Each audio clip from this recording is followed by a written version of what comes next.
Good morning, Dubai. Welcome back to Lovin Dubai show. Our top story today, of course, Argentina are the winners of the World Cup 2022. Vamos, vamos. And we'll also be talking about supermodel robot serves coffee at this Dubai cafe. A banging NYE bash you don't want to miss. And Dubai is #1 tourist destination. Is that a surprise for anyone? But one person who is going to be a tourist elsewhere for the next 6 weeks is Casey over here. Yes, that is true. Super exciting. I'm going to miss you so much, but Christmas holidays. And then one of the little nice perks of working in this Augustus media is that after 5 years you get to work from anywhere for a month. So we don't work from home. We're always in the office. And then if you finish 5 years, you can choose to work from anywhere as long as you work Dubai hours. So it's actually a bit of a tricky one. So for a month from January 1 until February 1, I'm going to be working from France. You can't work anywhere in the world. You have to work somewhere with a 3-hour difference time zone. So within that bracket. Yeah, so potentially, if you're not a traveler, you could potentially just work from home. Which was an option, right? I was like, I could just 10 minutes down the road, I just won't go into the office, work in my pajamas for a month. That's such a treat. If you've never had work from home, you're thinking, no, you don't like that? No. What would you do? I would go somewhere. Like, I would hate working from home. Like, you get the chance. No, but like, you have the liberty. If you could work from a hotel in Dubai, yes. Like, would that be paid for? I think so, because the whole point is that your travel and expenses are paid. So I'll take an Uber, please. An Uber chopper to Abu Dhabi, nice hotel for a month. Well, that would still, because I think rather than like I'm going to France, so I feel like the balance. Oh, tell us about your France work from home trip that you have planned out. So within France, there's these nice ski resorts. So I've chosen a ski resort, and the plan is to do my work day from 6 a.m. French time until 3 p.m. And then that means I'll be done and it'll be 6 p.m. here. And I'll still have the whole half of the day in a ski resort in France. I don't know what I'm going to do, but it just sounds great. It sounds fabulous. It sounds so good. Hot chocolates, cheese. And you speak a little bit of French. More cheese. Baguettes, croissants. This is not a stereotype. Like, these are great things. and snow, but you don't like the snow. Oh, I love the snow. You love the snow. Jackets, scarves, woolen coats. You're gonna come back a new person. France may not have won the World Cup, but they've won my residence for 1 month. That is more than good enough. They don't know how good they have it. Where would you go? I would go to London, for sure.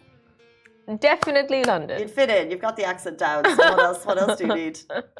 And it's 3 hours. And it's 3 hours. It's just perfect. Okay, so I'm not going to be on the show for the next 6 weeks. And Simran will be joined by Shahir and Annika and the whole team. And I cannot wait to tune in from France. It breaks my heart so much. So much. Same. Knowing that you're going to go for 6 weeks. I'm so sad as well. Yeah. So 6 sad. weeks. That's not a month. That's more than a month. That's not 4 weeks. That's 6 weeks. I'm gonna miss you. I'm gonna miss you so much. Let's jump in to the top story of the day. Not just here in Dubai, not just in the region, but the top story worldwide. Okay, but for that, we gotta start with a little bit of.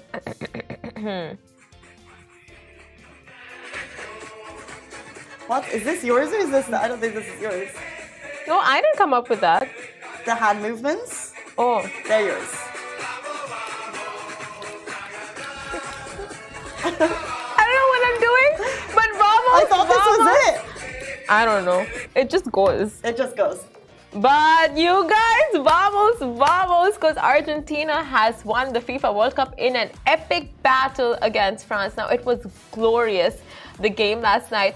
It was messy, it was passion, it was raw football, and Argentina reclaimed their throne after 36 years. And the World Cup glory is finally over, with Argentina beating France in a dramatic penalty shootout, and the two teams put on a fight and slugged it out till what was a fairy tale ending for millions of fans. And France's Kylian Mbappe netted a stunning hat-trick in the nick of time to equalize 3-3 with Argentina. What a way to finish the World Cup. It was no doubt Messi's final. Around 40,000 Argentine fans were estimated to have travelled to Qatar, to Doha, and they were dedicated in their support throughout the tournament. We heard them from here. The captain's innate belief that this trophy was his destiny led him to the victory that he craved the most. Exactly. It was crazy. But before we speak more about the match, was anyone down at the cinemas yesterday? Because apparently it was flooded with delivery drivers packing up nachos and popcorn orders for residents watching the finals. I feel like it was probably it must have broken some kind of record for the most popcorns ordered. Like the cinemas, if you see the footage beside us, it was full of delivery drivers.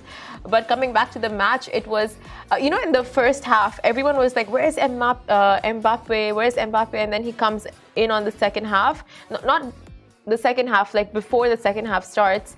And he just like saves the game. I think people thought it was going to be Argentina the whole way through. Yeah. And then obviously it just turned and it just became one of those matches that whether or not you're a football fan or not, you will remember where you were watching that match, whether you're watching at home on YouTube like me and 3.2 million people. Like you saw the numbers, I turned it on at the beginning of the match, 1 million.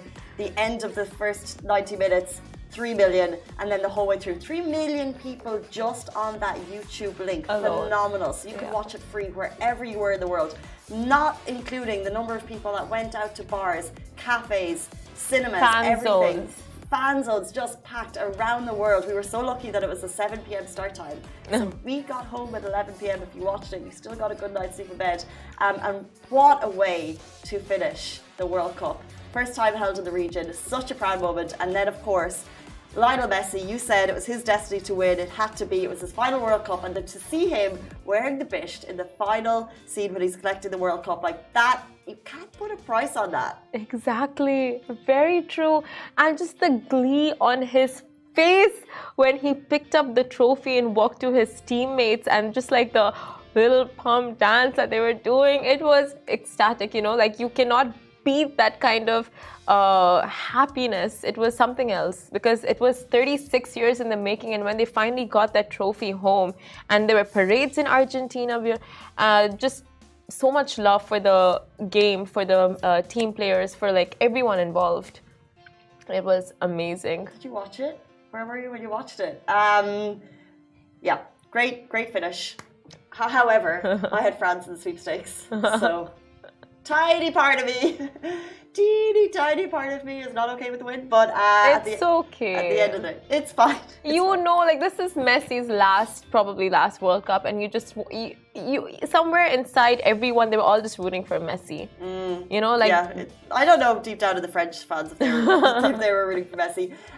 One of the stadiums in Doha will be dismantled. Some of the others, I think Doha has already been chosen for the Arab Football Cup, so it's going to be continued football fan support over in Doha, even with the World Cup now simmering down. However, I think 2 days ago I saw a report that there had been 0 arrests in this World Cup for the first time in history. And of course, that's got to be due to the alcohol ban that they placed on stadiums, because as we said before, consumption of alcohol can lead to kind of violent, more aggressive, more passionate behavior. So in terms of a clean World Cup, in terms of a tidy, really well organized World Cup with so many amazing fan stories, like we constantly were looking at our sister page Lovin Dubai. They were, especially last night by the way, just banging out awesome content of like super great moments happening in the crowd, super great moments happening outside, super kind of people coming together all for the love of football. And it's sad that it's like Expo ending. It's like we were so excited about the build up, so much happening here in Dubai, and now it's over. But phenomenal success and amazing to be able to cover it the whole way through. Very true. And it's so funny. So I go on stories and I'm just seeing what people have to say. And there was this one fan, he's just like, it was years of heartbreak, and it was years of, like just, like really strong emotions. But it's funny, right? Like you would think the team feels so strongly about like winning it, and dedication and hard work and all the practice and hours that they've put into this. But the fans who just sit at home feel just as strongly about this. I don't know. It's so funny.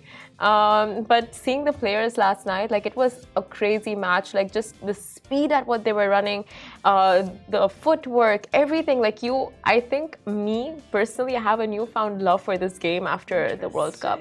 What about you? Well, it's interesting because the whole question of bringing the FIFA World Cup to Doha, which is it was unexpected, and one of the reasonings and the logic behind it was so it would open up to a whole new fan zone. And for us, yes, we're more excited about football than we ever were before, for sure. Will it continue when it goes back to the States? I don't know, probably not. For me, I mean, if Ireland make it through, then yes. Yeah, no, of course. Now we're like football gals. I don't know. You don't know that now, but later when they play another match, you're gonna be like, I know this. That's a nutmeg. That's a nutmeg. we know the definition of a nutmeg. We know the offside rule. Let's jump into something we know less about, but we're wildly curious. The Dubai Cafe will have a supermodel humanoid robot for a cashier. So, you've already heard of robot arms preparing your ice creams, your coffee, your chips. Now be prepared for this. AI has decided to one-up itself by giving you a supermodel humanoid barista.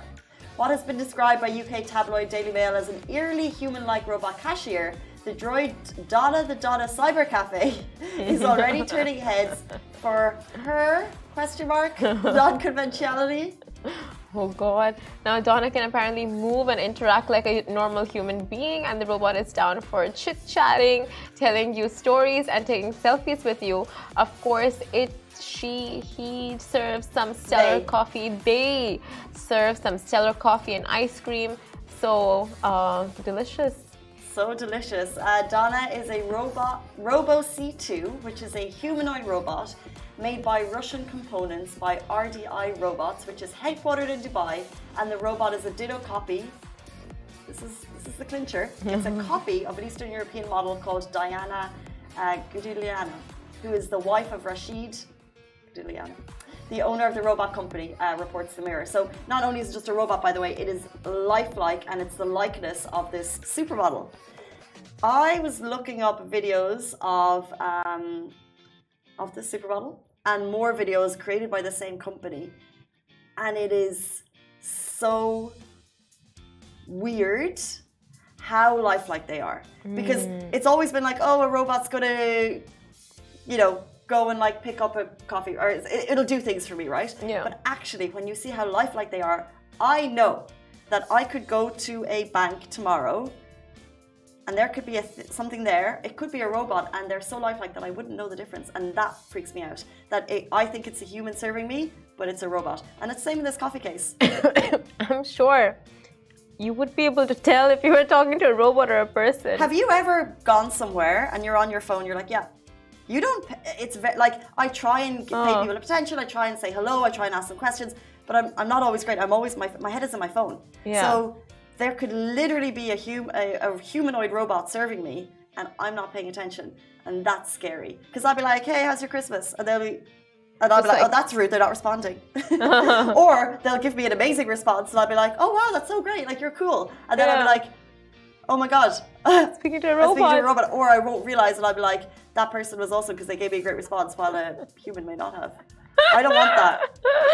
Oh, that is so funny. I want to live in 2000. I want to stay in the early millennials. Yeah, please. I think we're progressing too fast. Like it's becoming the norm now to be served by robots, and like have small talk with robots. We're actually coming to that part of civilization that we've only seen in movies, and that's so strange. Scary. It's scary. But I mean, it's not that abnormal, Like we see cafes, we've actually seen them come up, robots serving ice cream. Yeah, we've seen them, and they're down at Museum of Future, and they're, however, in we're already getting used to it. It's in the likeness of. So potentially, what I fear is they'll do a robot in our likeness, and they'll give them a script, and they'll do the show. They'll be better than us, and there'll be no need for us. We'll be out of a job. I think by that time... They just need a script, that's all they need. That's all they need. No, but people want emotions. They want real interaction. Have you not seen the emotion? These are sassy robots. You know what, guys? you won't see a robot interacting with Instagram comments like Amy Nasser, hi back to you.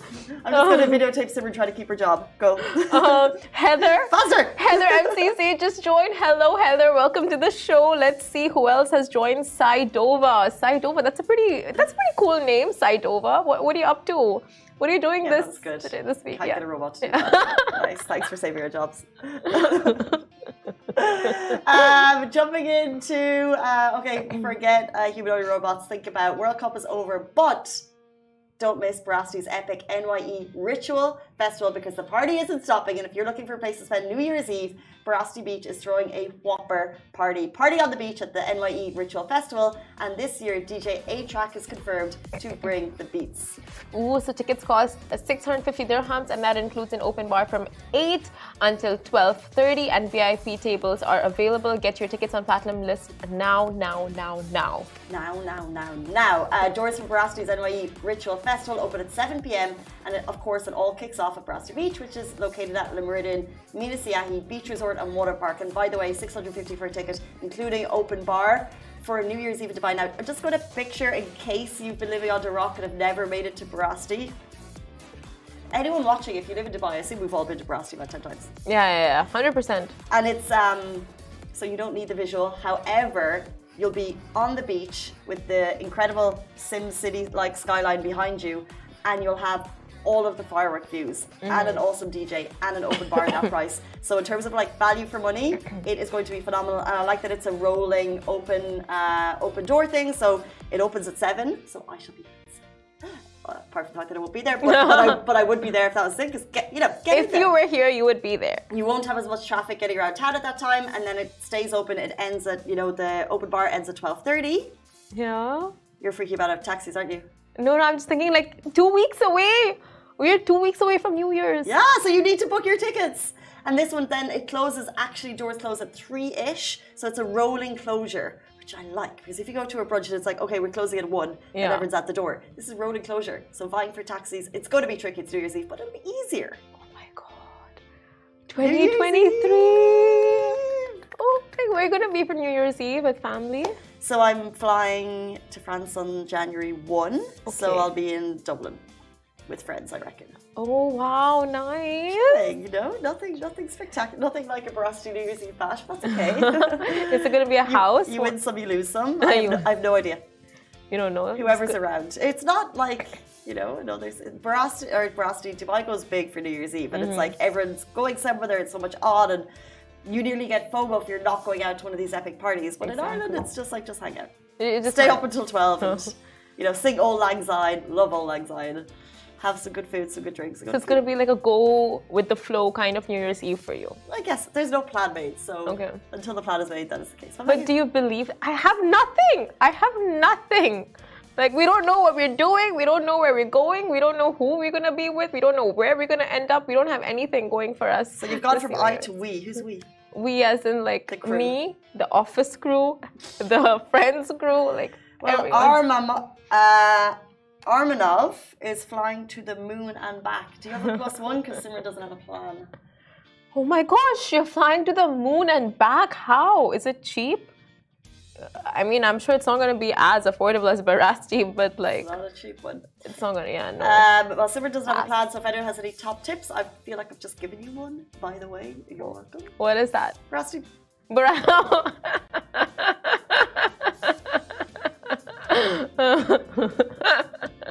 What do you mean she's working? I'm working. We don't know. Anyway. I don't know. Anyway, but guys, if you are in Dubai right now, just know that you are in the #1 international tourism destination and the 2nd most popular city in the world. Ahlan wa sahlan to Dubai. You've been learning Arabic without me. I'm learning Arabic without you. Ahlan wa sahlan? Ahlan wa sahlan. What's that? I think it's welcome. Ahlan wa sahlan. Welcome is marhaba. Marhaba. I think there are 2, 3 variations. Ahlan sounds like familiar. Okay, I'm going to add this down. Where did you learn it? Who taught you? Well, I grew up in Dubai. Ahlan. Arabic school. Ahlan wa? Ahlan wa sahlan. What's that, Shahir? It means hello. Oh, it means hello? No, it means welcome. Whatever. Ahlan wa sahlan. Marhaba. So, a no-bias British research company called Euromonitor released its index of top 10 city destinations of 2022, and Dubai ranked number 2 on the list and was topped by Paris, which took the number 1 spot. And of the 10 destinations on the list, Dubai is the only Middle Eastern city among 8 European cities and 1 American city. And this is the second time in a row that Dubai was ranked the second most popular city in the world. Now, despite the city taking the second position on the list, Dubai is number 1 in terms of international arrivals, which is super cool. Dubai welcomed 12 million tourists this year, which almost doubled the amount of 2021. Moreover, Dubai also ranks number 1 in terms of regional popularity. So Euromonitor's top 10 city destinations and index 2022. We're going to start with number 5, or we're going to add to number 1. So at number 5, you've got Rome. Number 4, Madrid. Number 3, Paris. Number 2, Dubai. And number 1? Paris. Why are you confused about that? I feel like I read that wrong. I feel like I already said Paris. Number 5, Rome. Number 4, Madrid. Number 3, Amsterdam. Number 2, Dubai. Number 1, Paris. Yes, you got that. I think I just right. put Dubai at number 1 without even. It's like it's like this like bias. I don't even know that's there. It's like number 1, Dubai. It's like something's not adding up over there. It's not adding up over there. You got it wrong, guys. But it's an amazing. This is an international rota, a ranking, and as always, we are delighted to see Dubai praised on an international standard. New York has made number 10. Number 10, New York. I would think it's like 3, 4. No, that's not anymore, guys. Not any, clearly.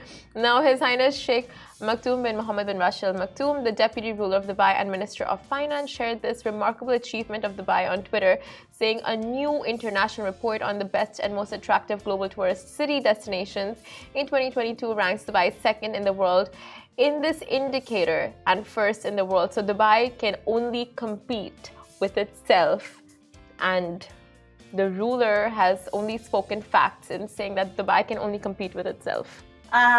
Every single year the rankings kind of up, and in the last year it's just been so impressive and so phenomenal. And so I would say, as a resident of the city, to see its remarkable growth and to see how the city has changed and welcomed more and more people in the last year or two since COVID, you feel it in the city, and we are beyond proud of the city's achievements. And then that's why it's so great to see Dubai being ranked number 1, number 2, number 3. Exactly. In these international rankings. So keep them coming. We are here for them every single day of the week.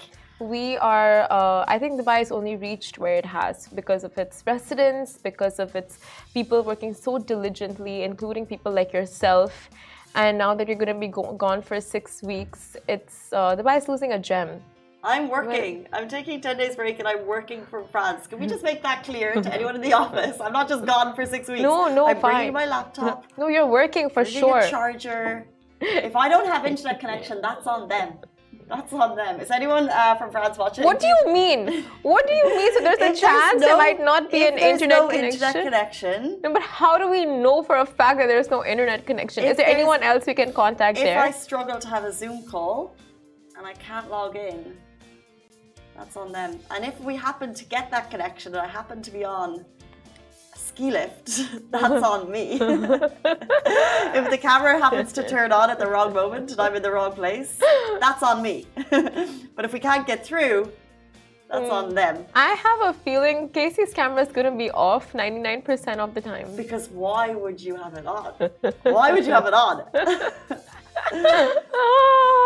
Oh, sus. So, guys, sus. It's the start of the week.